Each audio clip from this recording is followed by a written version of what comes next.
বউ বাপের বাড়ি চলে গেছে, তাই নিজেই রান্না করতেছি।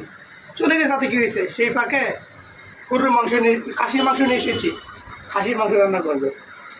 তো আমি তেল দিয়ে নিচ্ছি।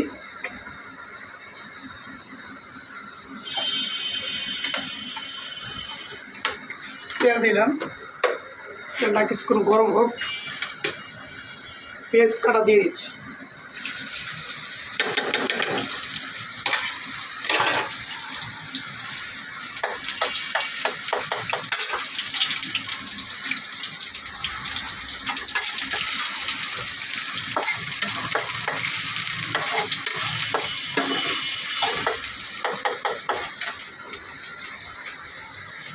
আসলেই যাদের বউ বাপের বাড়ি চলে যায়, হ্যাঁ, তাদের একটা ঝামেলায় পড়তে হয়। রান্না কিন্তু আসলে একটা ঝামেলার কাজ। হ্যাঁ, ঝামেলাটা আমি ফিল করতেছি। এবার আমি কিছু মশলা দিয়ে দিচ্ছি। মশলাটা দেওয়াটা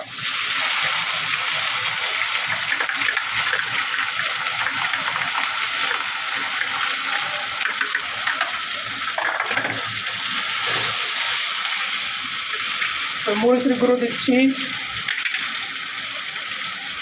সজের গুঁড়ো, একটু আঁচটা কমে নিলাম। হলুদের গুঁড়ো দিচ্ছি, লবণটাও দিয়ে দিলাম।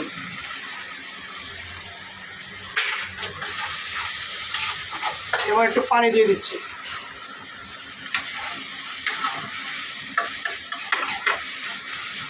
এবার পাওয়ারটা একটু দিয়ে দিলাম। এবার মাংসর মশলাটা অলরেডি তৈরি হয়ে যাচ্ছে, কিছুক্ষণ আমাকে ওয়েট করতে হবে।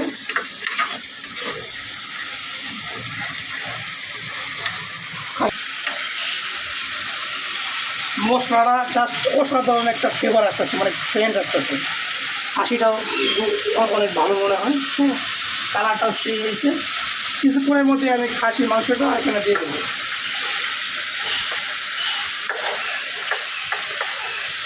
রান্না করা অনেক ঝামেলা, পুরো করতে হবে।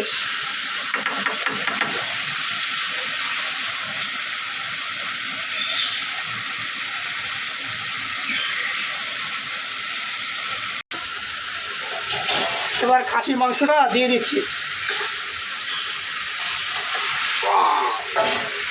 এবার একটু ভালো করে আমাকে নাড়াচাড়া দিতে হবে,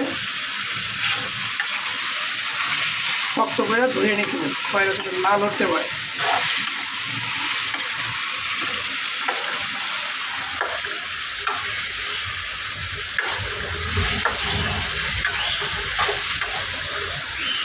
এবার মাংসের সাথে, মশলার সাথে মাংসটা খুব ভালো করে নাড়াচাড়া দিয়ে বসিয়ে দিলাম। জাস্ট অসাধারণ লাগতেছে এখনই। আর কিছুদিন পরে যে কী ধামাকা হবে। গাইস দেখেন রান্নার মাংসের কালারটা কেমন হয়েছে।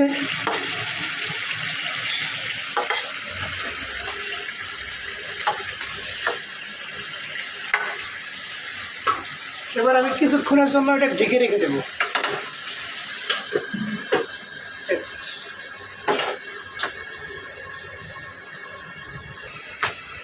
দেখি গাইস, এখন আমার কিছুক্ষণ সময় ওয়েট করা হয়ে গেছে। দেখি, যা ফ্লেভার ঘেরানটা আসতেছে অসাধারণ। আবার আমি একটু লালটা দেবো। দেখি, দেখেন দেখেন কেমন নামে আসে, কালারটা কেমন। ও খুব মজা হবে। আমরা একটু পানি মিক্স করবো। এবার একটু পানি দিয়ে দিচ্ছি।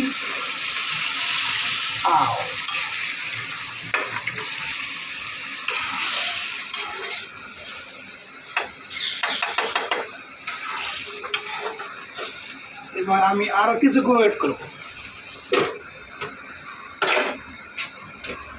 একটু হাত দেবো।